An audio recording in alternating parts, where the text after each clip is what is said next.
Farage for 4 minutes. Thank you very much. So this is it, the final chapter, the end of the road. A 47-year political experiment that the British, frankly, have never been very happy with. My mother and father signed up to a common market, not to a political union, not to flags, anthems, presidents, and now you even want your own army.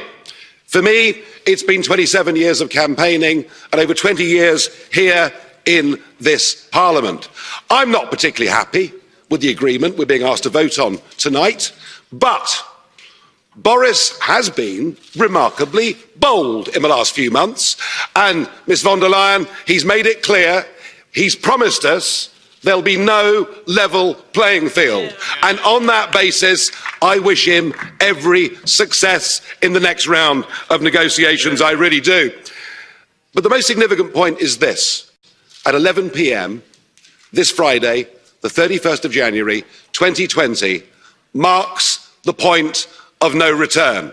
Once we've left, we are never coming back, and the rest, frankly, is detail. We're going, we will be gone. And that should be the summit of my own political ambitions. I walked in here, as I've said before, you all thought it was terribly funny. You stopped laughing in 2016.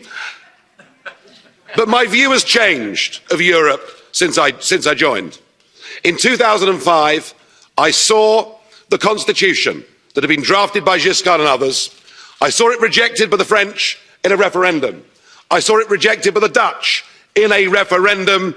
And I saw you in these institutions ignore them, bring it back as the Lisbon Treaty and boast you could ram it through without there being referendums. Well, the Irish did have a vote and did say no and were forced to vote again. You're very good at making people vote again, but what we've proved is the British are too big to bully, thank goodness.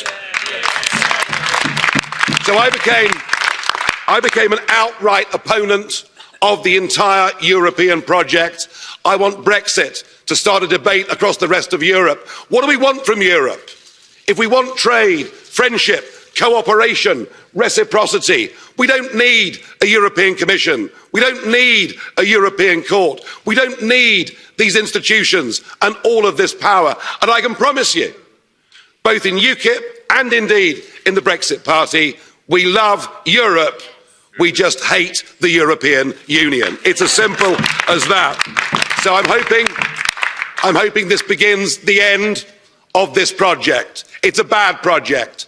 It isn't just undemocratic, it's anti-democratic, and it puts in that front row. It gives people power without accountability.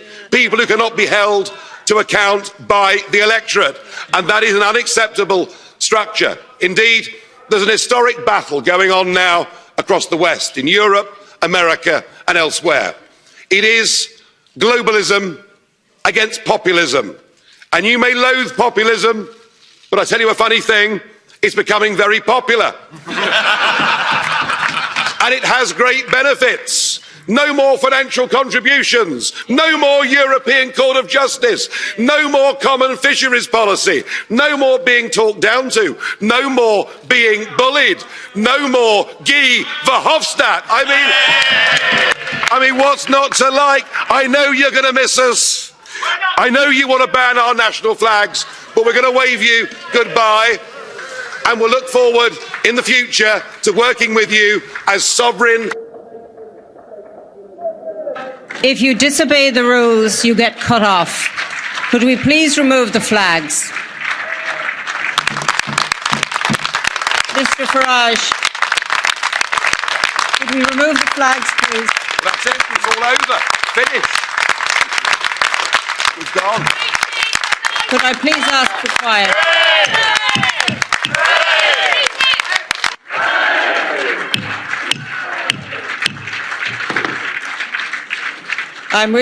Please sit down, resume your seats, put your flags away, you're leaving, and take them with you if you are leaving now.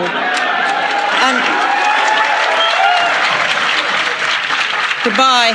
Can I just say, if I may say, just in a slight reference, the word hate was used in the last contribution. And I really think, given what we listened to prior to this, that we should not hate anyone or any nation or any people.